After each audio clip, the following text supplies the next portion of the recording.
নমস্কার, আমি অদিতি। শুরু করছি উত্তরের সংবাদ। বিস্তারিত সংবাদে যাব, কিন্তু তার আগে চোখ রাখবো শুক্রবারের বিশেষ বিশেষ সংবাদে। আজ সিভিল ডিফেন্স ডে।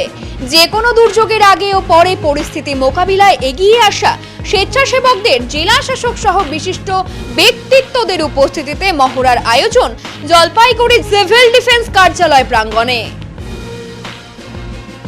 বাংলাদেশের চট্টগ্রাম ইউনিভার্সিটির অধ্যাপক ডক্টর কুশল বরণ চক্রবর্তীর ওপর হামলার ঘটনায় কালো ব্যাজ পরে প্রতিবাদ কর্মসূচি গ্রহণ জলপাইগুড়ি আনন্দচন্দ্র কলেজের অধ্যাপক বৃন্দের।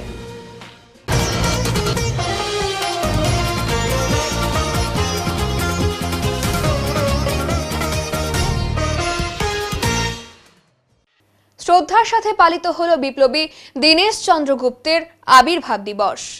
6 ডিসেম্বর 1911 সালে জন্মগ্রহণ করেন এই বিপ্লবী। তবে দেশের স্বার্থে 7 জুলাই 1931 সালে মাত্র 20 বছর বয়সেই শহীদ হন তিনি। ভারতের স্বাধীনতা আন্দোলনে অংশগ্রহণকারী একজন স্বনামধন্য বাঙালি বিপ্লবী ছিলেন এই তরুণ দীনেশ গুপ্ত। তিনি ঢাকা ও মেদিনীপুরে বিপ্লবী সংগঠন গড়ে তুলেছিলেন। মেদিনীপুরে তার সংগঠন পরপর 3 জন জেলা ম্যাজিস্ট্রেটকে হত্যা করেছিল। 1930 সালের 8 ডিসেম্বর বিপ্লবী বিনয় বসুর নেতৃত্বে তিনি ও বাদল গুপ্ত কলকাতা রাইটার্স বিল্ডিং ভবনে অভিযান চালিয়ে বিভাগের অত্যাচারী ইন্সপেক্টর জেনারেল সিমসনকে হত্যা করেন। রাইটার্স বিল্ডিং এর অলিন্দে পুলিশের সঙ্গে তাদের খণ্ডযুদ্ধে বেশ কয়েকজন উচ্চ পদস্থ ইউরোপীয় কর্মচারী গুরুতরভাবে আহত হন। এরপর তারা আত্মহত্যার চেষ্টা করেন। অপর 2 বিপ্লবী বিনয় বাদল আত্মহত্যায় সমর্থ হলেও মৃত প্রায় দীনেশকে পুলিশ বাঁচিয়ে তুলতে সক্ষম হয়। বিচারে তার ফাঁসির আদেশ হয়। মৃত্যুর পূর্বে জেলে বসে তিনি কয়েকটি চিঠি লিখেছিলেন। এই চিঠিগুলি ভারতের বিপ্লবীর ইতিহাসে গুরুত্বপূর্ণ দলিল এবং সাহিত্যকে বিচারের অত্যন্ত মূল্যবান।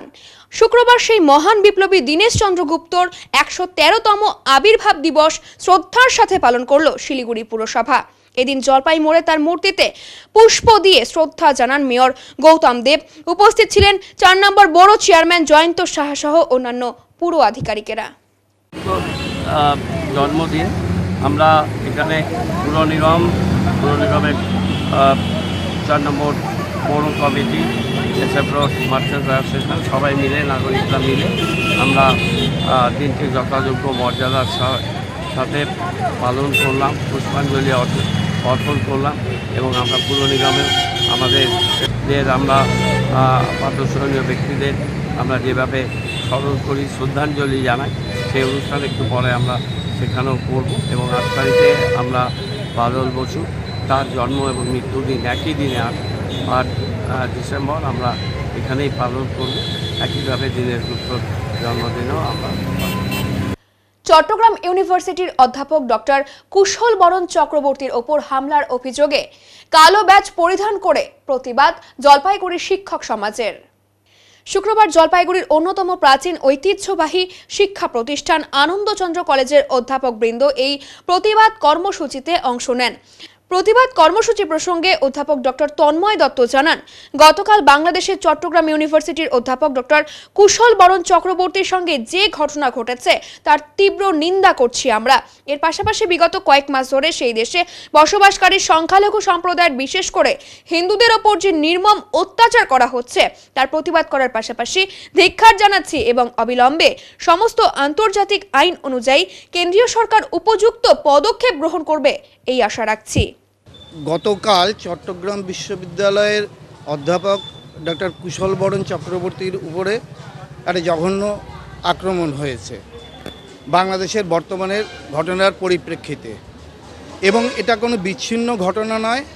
বিগত বেশ কিছুদিন ধরে, বলা যেতে পারে 4 মাসের ঘটনার পর থেকেই ভারত বিরোধী এবং সংখ্যালঘু বিরোধী একটা জঘন্য একটা আক্রমণের ঘটনা দেখা যাচ্ছে।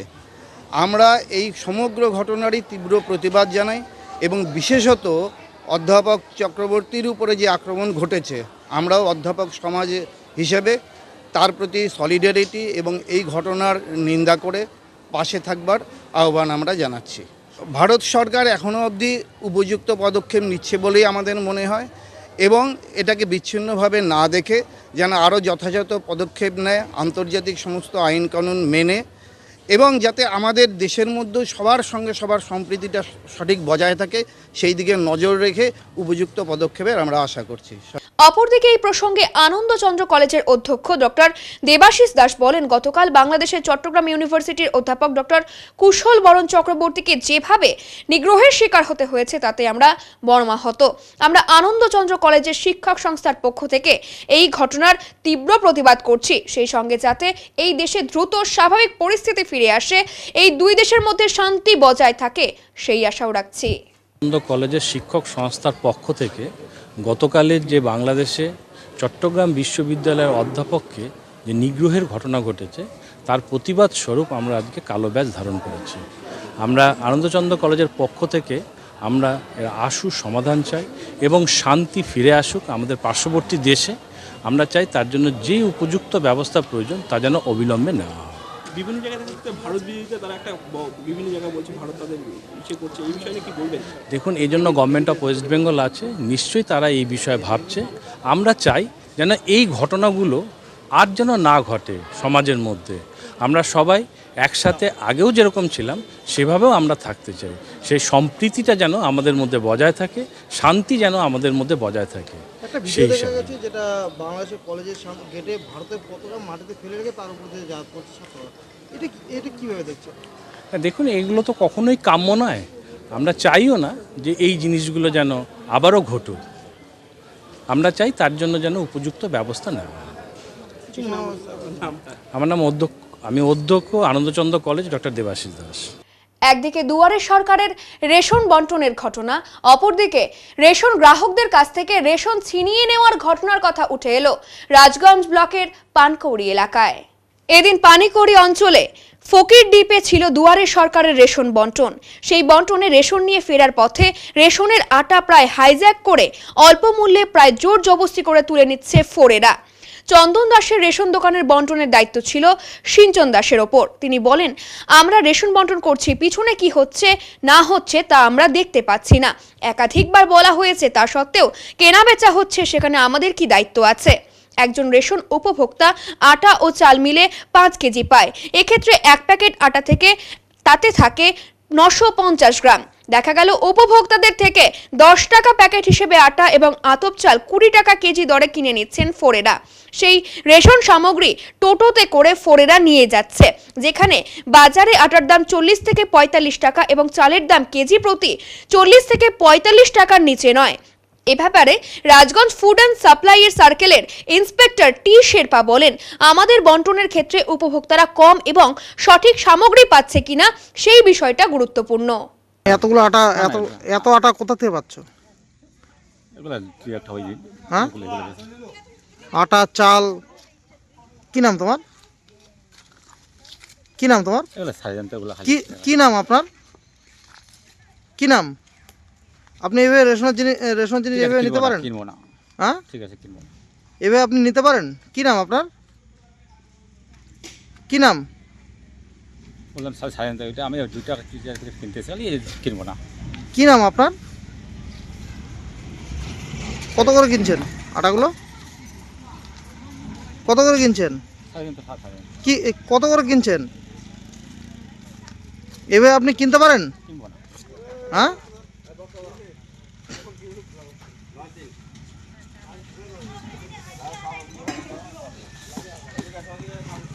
তুমি রেশন দিচ্ছ, দেখা যাচ্ছে তোমার পাশে কেউ রেশন কিনছে, কি ব্যাপার এটা?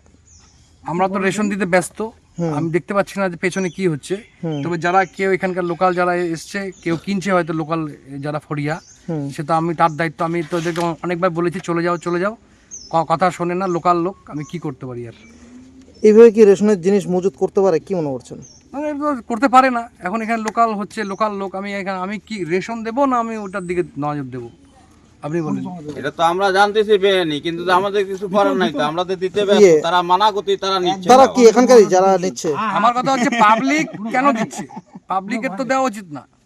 পাবলিককে জিজ্ঞেস করুন যে পাবলিক কেন দিচ্ছে। এটা তো আমাদের তো আর এখানে কিছু করার নাই। যদি পাবলিক স্বেচ্ছায় যদি ফরিয়াদের কাছে মাল দিয়ে দেয়, সেটা তো পাবলিকের দায়িত্ব হয়ে যাচ্ছে না। তার নাম? আমার নাম সিঞ্চন দাস। আর আপনার কোন? চন্দন দাস। সারের মূল্য বৃদ্ধি এবং আলুর বীজের কালো বাজারে রুখতে জলপাইগুড়ি সদর ব্লকের বিভিন্ন গ্রাম পঞ্চায়েতের এক তৃণমূল কংগ্রেসের প্রতিনিধি দল আর্জি জানালেন সদর ব্লক সমষ্টি উন্নয়ন আধিকারিককে। বৃহস্পতিবার বিকেলে তারা এই বিষয়ে বিডিওর সাথে আলোচনা করে প্রয়োজনীয় পদক্ষেপ গ্রহণ করার জন্য অনুরোধ জানান। অভিযোগ, সদর ব্লকের বিভিন্ন দোকানে সারের ন্যায্য মূল্য থেকে অতিরিক্ত নেওয়া হচ্ছে কৃষকদের কাছ থেকে। শুধু তাই নয়, আলুর বীজ নিয়েও কারচুপি করা হচ্ছে। বাহাদুর, খড়িয়া, গড়ালবাড়ি, বেরুবাড়ি সহ সদর ব্লকের বিভিন্ন এলাকার দোকানগুলিতে এই ধরনের কাজ করে কৃষকদের ঠকাচ্ছেন এক শ্রেণীর ব্যবসায়ী বলে দাবি। এই বিষয়ে সদর ব্লক কিষাণ ক্ষেত মজদুরের সহ সভাপতি মনোজ ঘোষ বলেন, শুধু দোকানগুলিতেই কৃষকদের এভাবে ঠকানো হচ্ছে তা নয়, সরকারের কাছে ধান বিক্রি করতে গিয়েই ফোরেদের দ্বারা প্রতারিত হচ্ছেন সাধারণ কৃষকরা। রাজ্য সরকারের কাছে ধান বিক্রির আগেই এক শ্রেণীর ফোরেরা হাজির হচ্ছেন কৃষকদের সামনে। কৃষকদের ব্যাংকের বই নিজেদের কাছে রেখে ন্যায্য মূল্য থেকে কৃষকদের বঞ্চিত করছেন তারা। এসব বিষয় নিয়ে এদিন সদর সমষ্টি উন্নয়ন আধিকারিকের কাছে মৌখিকভাবে অভিযোগ জানানো হলো। আমরা আজ ফের লিখিতভাবে এই বিষয়ে তাকে জানাবো। এসব কালোবাজারি রুখতে বিডিও সাহেব দ্রুত পদক্ষেপ গ্রহণ করার কথা বলেছেন বলে তিনি জানান। আমরা সদর বিডিও মহকুমা শাসকের কাছে এসেছিলাম সারের মূল্য বৃদ্ধি আর আলুর কালোবাজারি রুখতে। সারের মূল্যবাদী পিন থাকে 1470 টাকা, সেখানে হচ্ছে 1850 টাকা। আর আলুর বীজগুলো যেগুলো প্যাকেট সিল করা থাকছে, কিন্তু ভিতরে বাইরের যে বীজগুলো আছে, মানে যেগুলো হিমঘর থেকে বের করে নিয়ে আলুর প্যাকেটের ভিতরে টেস্টিং করে আবার ওগুলোই প্রকৃত কৃষকদের কাছে দিয়ে কৃষকদের ক্ষতি করা একটা, আর প্রতারণা করা হচ্ছে। এইসব ঘটছে আমাদের বাহাদুর, খড়িয়া, গড়ালবাড়ি, এইসব না হিমঘর না, দোকানে, মানে সারের দোকানে, বীজের দোকানে এইসব ঘটছে। আর আগামীতে যে ধান কেনা বেচা হচ্ছে, ধান কেনা বেচায় যে প্রকৃত গৃহস্থরা যে ডাইরেক্ট সরাসরি মুখ্যমন্ত্রীর সরকারের দপ্তরে যে ধান দেবে, সে বেশিরভাগই পাইকার গিয়ে ওখানে প্রস্তুত হয়ে থাকতেছে। দালালরা, খোরেরা, দালালরা যেটা গৃহস্থর সাথে একরকম কথা বলে নিচ্ছে যে আপনার অ্যাকাউন্টটা কয়েকদিনের জন্য লাগবে, ওখান থেকে টাকা ঢুকলে আপনাদের কিছু পয়সা দেওয়া হবে, কিষাণ ক্রেডিট কার্ড দেন, অমুক তমুক দিয়ে। এটা একটা মানে ওরা এইভাবে নিয়ে, মানে ব্যাংকের যে বইটা আছে ভাড়া বাবদ নিচ্ছে একটা। তো সেই নিয়ে আপনার আমরা মানে সদর বিডিওকে আমরা মিহির কর্মকার যে আছে স্যার, ওনাকে আমরা ডেপুটেশন একটা মৌখিকভাবে দিলাম। আর উনি আমাদের লিখিত যে মানে কোথায় কোথায় এইসব ঘটনা ঘটেছে সমস্ত কিছু চেয়েছে, আমরা আগামীকাল এসে সমস্ত কিছু দিয়ে যাবো ওনাকে। কি বললেন উনি? উনি আশ্বস্ত করলেন আমাদেরকে যে আপনারা লিখিতভাবে আমাদেরকে দিন, আমরা তুরন্ত অ্যাকশন নেবে আর কি, যাতে কৃষকরা বঞ্চিত না হয়, কালোবাজারি রুখা যায়। এইসব থেকে মহকুমা শাসক আমাদের আশ্বস্ত করেছে। আজকে কতজন এসেছিলেন আপনারা? মোটামুটি 15-20 জন এসেছিলাম। আজকে বেশি লোক ডাকা হয়নি, কারণ আমরা এসে বিডিওকে মৌখিকভাবে বলা হলো। আজকে আপনার নাম পরিচয়? আমার নাম মনোজ ঘোষ, সদর ব্লক কিষাণ ক্ষেত মজুরের সহ ব্লক সভাপতি। বন দপ্তরের জমিতে অবৈধ নির্মাণ ভেঙে গুড়িয়ে দিল বন দপ্তর। আলিপুরদুয়ার জেলার গরমবস্তি এলাকায় বন দপ্তরের জমি দখল করে অবৈধভাবে তৈরি হয়েছিল একটি শোরুম। শুক্রবার সাত সকালে অবৈধ দখলের বিরুদ্ধে অভিযানের নামে বক্সা ব্যাঘ্র প্রকল্প বন বিভাগের আধিকারিক ও বনকর্মীরা এদিন জেসিবি দিয়ে গুড়িয়ে দেওয়া হয় ওই শোরুমটি। অপ্রীতিকর ঘটনা এড়াতে মোতায়েন করা হয় বিশাল পুলিশ বাহিনী। উপস্থিত ছিলেন বন দপ্তরের আধিকারিকরা।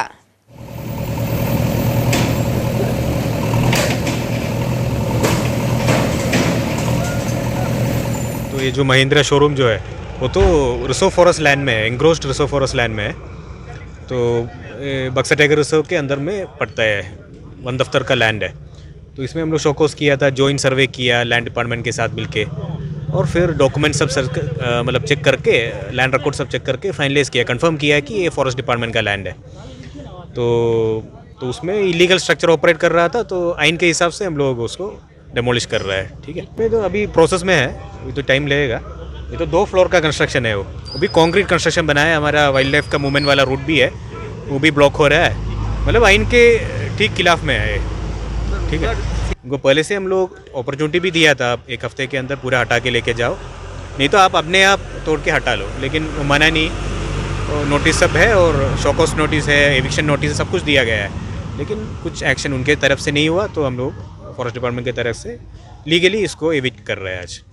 तो पूरा तो नहीं हुआ अभी, तो थोड़ा मतलब देखा इतना स्ट्रॉन्ग कंस्ट्रक्शन बना के रखा है, वो भी इलीगल है, तो फर्दर जो है प्रोसीडिंग्स होगा उसके हिसाब से। सर आपका फुल नेम सर? मेरा नाम हरिकृष्णन पीजे, डेप्यूटी फील्ड डायरेक्टर, बक्सा टाइगर रिजर्व वेस्ट।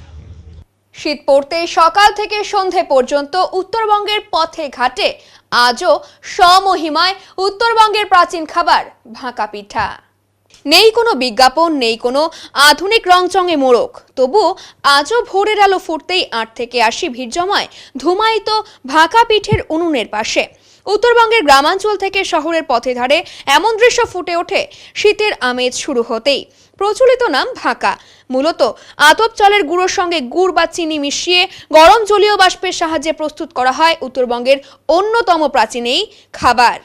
আধুনিক ফাস্ট ফুডের জামানায় যে কমেনি এই প্রাচীন খাবারের চাহিদা তার প্রমাণ মেলে পিঠে তৈরির উনুনের পাশে দাঁড়িয়ে থাকা ক্ষুদে ক্রেতা স্কুল ছাত্রী বর্ষা পাসওয়ানের হাতে গরম ভাঁকা পেতেই বর্ষার চোখে মুখে ফুটে ওঠে খুশির জোয়ার।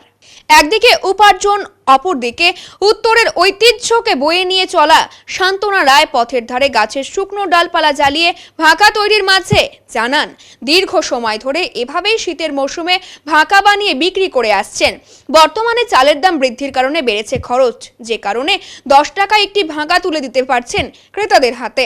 তবে শান্তনা দেবীর কথায় ভিআইপি ভাবেও তৈরি করা যায় এই পিঠে, তাতে নারকেল চেরি দিয়ে দিতে হবে। এই এক এমনই খাবার উত্তরবঙ্গে আজও যার চাহিদা সকাল থেকে সন্ধে পর্যন্ত। বয়সকে উপেক্ষা করে জাতীয় সড়কের ফ্লাইওভারের নিচে সন্ধে হতে ছোট্ট উনুন দিয়ে সস্ত্রীক বসে পড়েন অশ্বিনী রায়। পথের ধারে ঠান্ডা বাতাস থেকে বাঁচতে গায়ে মাথায় গরম পোশাক চাপিয়ে আজও তৈরি করেন ভাঁকা। অশ্বিনী রায় বলেন আজও অনেক চাহিদা এই খাবারের। দিনের শেষে ঘরে ফেরা অনেকেই এই খাবার হাতে নিয়েই ফেরেন বাড়িতে পরিবারের মুখে হাসি ফোটাতে। এই আজকে প্রথম ধরলাম। প্রথম ধরলেন, কত করে বিক্রি করছেন? 10 টাকা 5 টাকা। বিক্রি কেমন? বিক্রিটা এখন মানে লোকজন জানাজানি হয় নাই না। বললাম গ্রাম বাংলায় আগে ভাকার প্রচলন ছিল, এখন শহরাঞ্চলে মানুষ খেতে আগ্রহী। কেন এখন সবাই খেতে আসে কেন? আচ্ছা এখন ভালো না কে? হ্যাঁ, আপনি কত টাকা বিক্রি করেন রোজ? রোজ ডেলি দ্বারা এখন তো প্রথম তো 500-600 হয় বিক্রি হয়। কি করে করেন তৈরিটা? গুঁড়াগুড়ি মিক্সার মেশিনে গুঁড়াগুটি আবার জল দিয়ে। হাতে করেন না মিক্সার মেশিন ছাড়া? হাতেও করা যায়, দেখিয়েছে। ওটা তো মানে নুন নাগে। কি চাল দেন ব্যবহার করেন? এই যে নতুন চাল। আজকে তো ভিজাইছি 10 কেজি চাল, এখনো তো 10 কেজি চাল এখনো বিক্রি হয় নাই। না, কি আশা করছেন? আশা করতেছি যে বিক্রি হলে ভালো হয়। বিক্রি হয়ে যাবে সব? এখন বলা যায় না। কালকে 6 কেজি 6.5 কেজি চাল এতক্ষণ বিক্রি হয়ে গেছে, আজকে এখনো হয় নাই। বিক্রি হবে? কি করে বলবো, নাও হতে পারে। নাও হতে পারে। এইটা কি এখন মানে পুরনো জিনিস বলে বিক্রি হয় নাকি আপনারা শখে বিক্রি করেন বা লাভের আশায়? এই চাহিদা কেমন? এইটা বলতে গেলে তো পূর্বপুরুষ ধরেই চলে ভাঁকা। আগে ধান দিয়েও দিত, এখন তো আমরা মাঠে ঘাটে দোকান দিয়ে বসছি। ওইটা পূর্বপুরুষ হয়ে চলছে। এখন বাচ্চারা তো ম্যাগি বা অন্যান্য জিনিস খাবার খায়, ভাঁকা বলে কিছু চেনে না। না, এটা কারা খায়? এটা বাচ্চারা খায়, আমরা খাই, সবাই খায়। পরিবার নিয়ে যায় বাড়িতে, ওই যে নিয়ে গেল 16টা ভাঁকা। ভাঁকাটা কেন নাম হয়েছে, এটা কি জিনিস আসলে?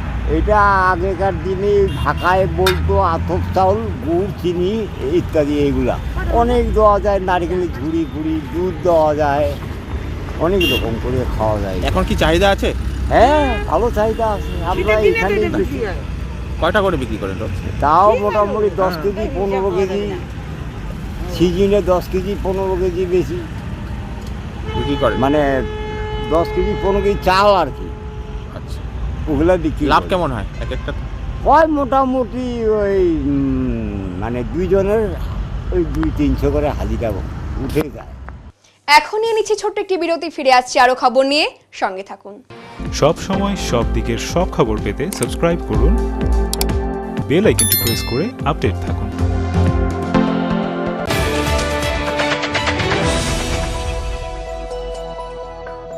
জলপাইগুড়ি পাহাড়পুর মোড়ের ওপর পেট্রোল পাম্পের পাশে রাজভবন এক এক্সক্লুসিভ বা তুলনাহীন ভবন, এই জন্য যে এই ভবনের ভেতরে যাওয়ার পর আপনাদের আবদ্ধ মনে হবে না।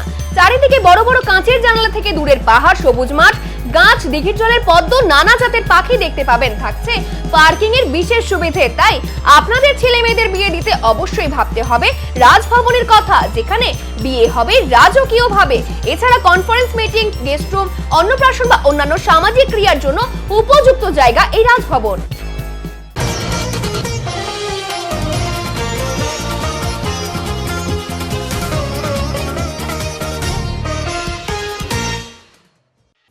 শুক্রবার জলপাইগুড়ি জেলা শাসক কার্যালয় চত্বরে অবস্থিত সিভিল ডিফেন্স কার্যালয় প্রাঙ্গণে পতাকা উত্তোলনের মধ্যে দিয়ে পালিত হলো সিভিল ডিফেন্স ডে। জলপাইগুড়ি জেলা শাসক কার্যালয় চত্বরে অবস্থিত সিভিল ডিফেন্স কার্যালয় প্রাঙ্গণে জেলা শাসক তথা সিভিল ডিফেন্সের জেলার চিফ কমান্ডার শামা পারভিন সংগঠনের পতাকা উত্তোলন করে স্বেচ্ছাসেবকদের অভিবাদন গ্রহণ করার মধ্য দিয়ে শুরু হয় এই বিশেষ দিনটির অনুষ্ঠান। জেলা শাসক ছাড়াও অন্যান্যদের মধ্যে উপস্থিত ছিলেন সদর মহকুমা শাসক তমজিৎ চক্রবর্তী, জেলা তথ্য এবং সংস্কৃতি আধিকারিক প্রমুখ। সিভিল ডিফেন্স ডে প্রসঙ্গে জেলা শাসক শামা পারভিন বলেন, যে কোনো প্রাকৃতিক দুর্যোগের আগে এবং পরে পরিস্থিতি মোকাবিলায় সর্বপ্রথম যাদের সাহায্য পাওয়া যায় তারা হলো সিভিল ডিফেন্স ভলেন্টিয়ার। আমরা যেই কারণে সময় সময় বিভিন্ন ধরনের প্রশিক্ষণের মধ্য দিয়ে এই স্বেচ্ছাসেবকদের তৈরি করে রাখি। অপরদিকে সিভিল ডিফেন্স ডে প্রসঙ্গে সদর মহকুমা শাসক তমজিৎ চক্রবর্তী বলেন, যুদ্ধের সময় এই সিভিল ডিফেন্স তৈরি হয়েছিল, সেই কারণে ডিসিপ্লিনের বাহিনী মূল মন্ত্র।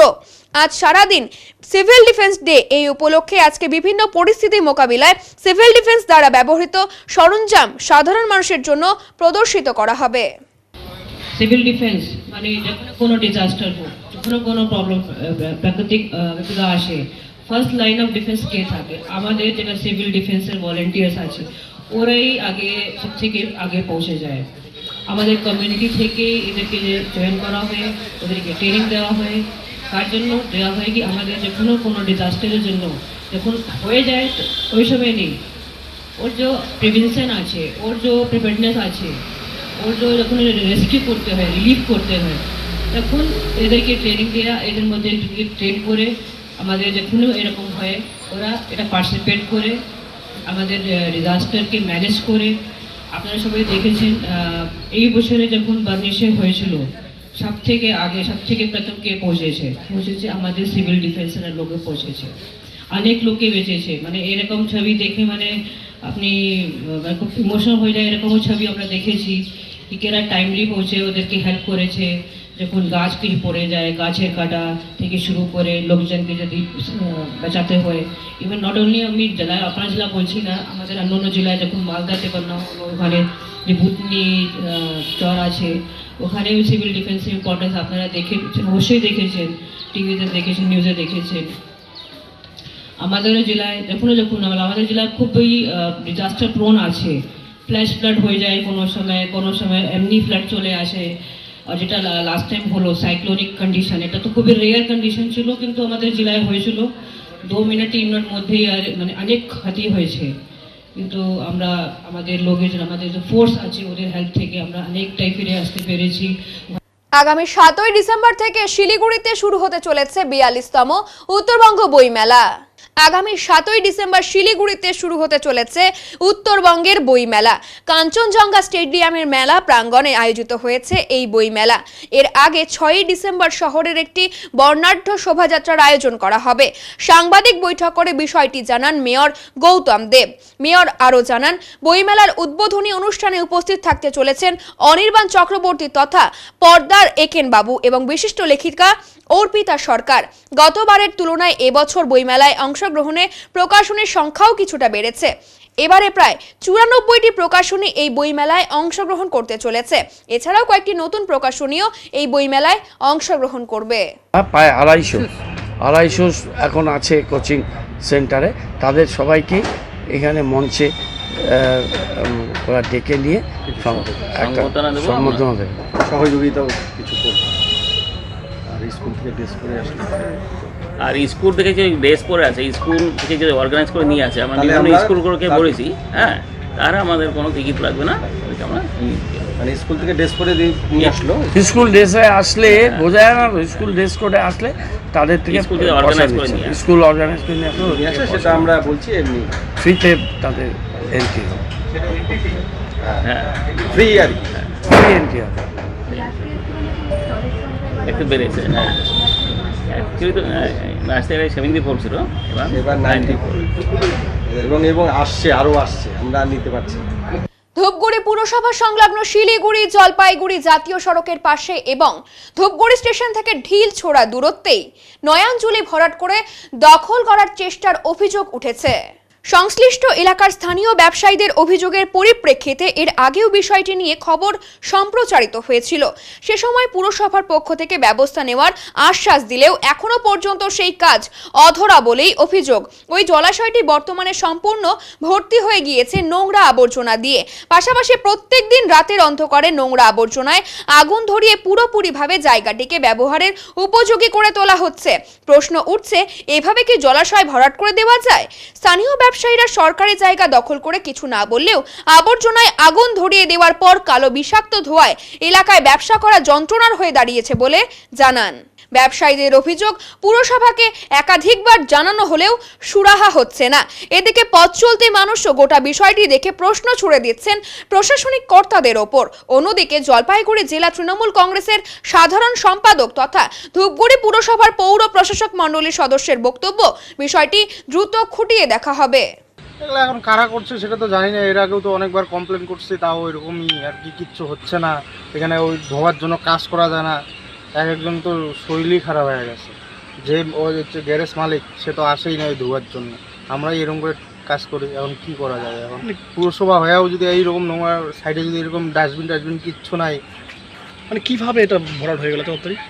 কীভাবে এখন ভরাট হয়ে গেলো? এখন আগে তো বলছিলাম, আগে তো সকালবেলা এসে ফেলতো, বলার পরে এখন 2-3বার কমপ্লেন করা হয়েছে, পুরসভাতেও যাওয়া কমপ্লেন করা হয়েছে, সেখান থেকেও কোনো কিছু হয়নি। তারপর এখন দেখি ভোরবেলা এসে ফেলাই দিয়ে চলে যায়। কারা ফেলতেছে? কারা ফেলে এখন দেখি না, জানি না, কিভাবে বলবো বলুন? মানে কিসে ফেলতেছে, কি গাড়িতে করে ফেলতেছে, কিছু কি জানতে? সেটাও তো জানি না আর কি। এখন আগে তো তাও সকালবেলা নিয়ে আসতো, পুরসভার একটা নোংরা ফেলার গাড়ি আছে, ওই গাড়িটা এসে ফেলতো। এখন কমপ্লেন করার পরে এখন তো ওইটা এখন কোন গাড়িতে আসে, কখন ফেলে সেটাও জানি না, এখন দেখতেও পারি না। আপনারা পুরসভাকে জানিয়েছেন? হ্যাঁ, পুরসভাকে জানা হয়েছে, তারপরে কেউ হচ্ছে একজন এসে নিউজ করে নিয়ে গেছে, তারপরেও তো ওইরকমই আছে। মানে খবর হওয়ার পরেও কোনো হেল্প হচ্ছে না। কি নাম আপনার? আমার নাম দীপক দাস। এই যে ভরাট যে হচ্ছে, এগুলো থেকে উন্নতভাবে কি কিছু করা যায় সেটা চিন্তাভাবনা করে নিয়ে প্রশাসনিকভাবে সেটা করলে সবচেয়ে বেটার হবে। কিন্তু অভিযোগ হচ্ছে পৌরসভার তরফে এই সমস্ত নোংরা ফেলা হচ্ছে। এখন অভিযোগ হচ্ছে কিন্তু সেটা যদি ফেলায় তারা তারা এটা অবৈধ কাজ করছে, এই যে অবৈধ কাজটাকে তারা দূরীকরণ করুক। আচ্ছা, এভাবে কি সরকারি জলাশয় ভরাট করে নেওয়া যায়? পিছনে তো জল এখন দেখা যাচ্ছে। না, সরকারি জলাশয় জমিতে জলাশয় তো ভরাট করে নেওয়া যায় না। কি দেখলেন আপনি? কি দেখলেন? আমি দেখলাম, এই যে আমিও এসে পথচারী হিসেবে যা দেখলাম, যে আপনারা যেটা হিসেবে বলবেন সেই হিসেবে যা দেখতে পাচ্ছি, সেই হিসাবে এখানে এইভাবে এটা অবৈধ একটা কাজ হচ্ছে, এটুকুই আমার বলবার। আমার নাম হচ্ছে বিদ্যুৎ মণি। মালব্লকের ডামডিম চা বাগানে বিভিন্ন দাবি দাওয়া নিয়ে শুক্রবার সকাল থেকেই চা বাগানের গেট মিটিংয়ে সামিল হলো চা শ্রমিকেরা। এদিন শ্রমিকেরা কাজে যাবার আগে বাগানের গেটে মিটিং করেন। বাগানের সমস্ত শ্রমিকেরা এই মিটিংয়ে সামিল হয়েছিল। ডামডিম চা বাগানের শ্রমিক কুমার ভূমিজ বলেন, আমরা চা বাগানে দীর্ঘদিন ধরে কাজ করে আসছি, কিন্তু অনেক সুযোগ সুবিধাই পাই না। বাধ্য হয়ে এদিন গেট মিটিংয়ে সামিল হই। তিনি বলেন, আগে পরিবারের কেউ অবসর নিলে তার পরিবর্তে পরিবারের অন্য সদস্য বাগানে কাজ পেত, কিন্তু এখন আর পরিবারের সদস্যরা স্থায়ী কাজ পাচ্ছে না। তাছাড়া মেডিকেলের সুবিধাও পাচ্ছি না, রান্নার জন্য জ্বালানি পাচ্ছি না, সেভাবে শ্রমিক আবাস রিপেয়ার হচ্ছে না ইত্যাদি। এইসব দাবি নিয়েই চলছে গেট মিটিং। অবিলম্বে তাদের দাবি পূরণ না হলে বৃহত্তর আন্দোলনের হুমকি দেন শ্রমিকরা। এদিন প্রায় 2 ঘন্টা গেট মিটিং চলে। हम लोग का 1 नंबर में मुद्दा है जो बदली काम के लेके, बदली काम जो बाप रीजन होने के बाद भी बेटा बेटी को दिया जाता है, उसके बाद में हम लोग आशा करते हैं मिलेंगे बोल के, तो अभी बीच में निकला था, निकलाने के बाद फिर से बंद किया गया है। उसी की वजह से हम लोग गेट मीटिंग कर रहे हैं। और साथ में क्या मुद्दा? साथ में हम लोग का लकड़ी ठीक से नहीं मिलता है, हॉस्पिटल में दवाई अच्छा से नहीं मिलता है, घर रिपेयरिंग नहीं होता है सही सलामत से हम लोग का। आपका नाम? कुंवर भूमि, कौन सा यूनियन? टीएमसी। ট্রেন লাইনে উঠে পড়ল একটি মাখনা হাতি, তবে ওই সময় ট্রেন লাইনে কোনো ট্রেন না থাকায় বিপদ ঘটেনি। পরবর্তীতে বনকর্মীদের চেষ্টায় হাতিটিকে জঙ্গলে ফেরানো হয়েছে। এদিন সকালে একটি মাখনা হাতিকে মালবাজার মহকুমার নাগরাকাটার ডাইনা রেল সেতু পেরিয়ে জঙ্গলে ঢুকতে দেখা যায়। ট্রেন লাইনে বেশ কিছুক্ষণ ছিল হাতিটি, পরে জঙ্গলে চলে যায়। ট্রেন লাইনে যাতে কোনো বিপদ না হয় সে কারণে বনকর্মীরা পাহারায় ছিলেন। অন্যদিকে রাতভর পাহারায় ছিলেন ডাইনা রেঞ্জের বনকর্মীরা। ভোরের দিকে তারা ফিরে যেতেই হামলা চালালো দলছুট দাতাল হাতি। এতে ক্ষতিগ্রস্ত হলো দুটি শ্রমিক আবাস। ঘটনাটি ঘটে ভোর 5টা নাগাদ, ফলে বিপাকে পড়েছে ওই পরিবারগুলি। শীতের রাতে কোথায় থাকবেন তা ভেবে কোনো কুল কিনারা পাচ্ছেন না তারা। বন দপ্তর জানিয়েছে হামলা রুখতে বনকর্মীদের প্রচেষ্টায় কোনো খামতি নেই। এর মাঝেও দু একটি ঘটনা ঘটেই যাচ্ছে, বিষয়টি অবশ্যই দুঃখজনক। ক্ষতিগ্রস্তরা আবেদন করলে নিয়ম মোতাবেক ক্ষতিপূরণ পাবে। জানা গেছে রাতে ডাইনার জঙ্গল থেকে বেরিয়ে বুনোটি ধরণীপুর চা বাগানের কালীখোলা লাইনে ঢোকে। খবর পেয়ে বনকর্মীরা সেখানে যান। রাতভর দাঁতালটি কিছুই করেনি। ভোরবেলা তারা ফিরতেই ভাঙচুর চালায় দুটি বাড়িতে। পরিবারের অন্যান্যদের নিয়ে কোনো রকমে পালিয়ে প্রাণে বাঁচে। ঘরে মজুত রাখা চাল, আটা সহ যাবতীয় আনাজপাতি হাতিটি সাবার করে দেয়। পরে সেটি জঙ্গলে ফিরে যায়। এখন নিয়ে নিচ্ছি ছোট্ট একটি বিরতি, ফিরে আসছি আরো খবর নিয়ে, সঙ্গে থাকুন। সব সময় সব দিকের সব খবর পেতে সাবস্ক্রাইব করুন, বেল আইকনটি প্রেস করে আপডেট থাকুন।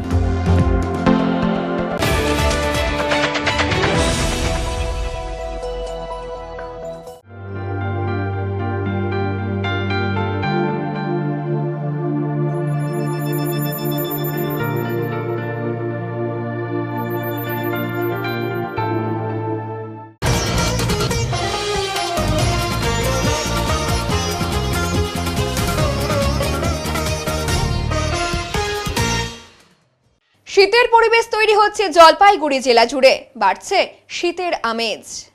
শীতের দাপট উত্তরের জলপাইগুড়ির জেলা জুড়ে। শুক্রবার কুয়াশার কারণে হিমশিম খেতে হচ্ছে আম জনতার। সকালে সূর্যের দেখা না মেলার কারণে কিছুটা হলেও শীতের আমেজ তৈরি হয়েছে আজকের সকালে। সকালে যে সমস্ত মানুষরা প্রাতঃভ্রমণে বের হয়েছেন তারা মোটা সোয়েটার কিংবা জ্যাকেট পরেই বের হয়েছিলেন। এখন আবহাওয়ার খবর।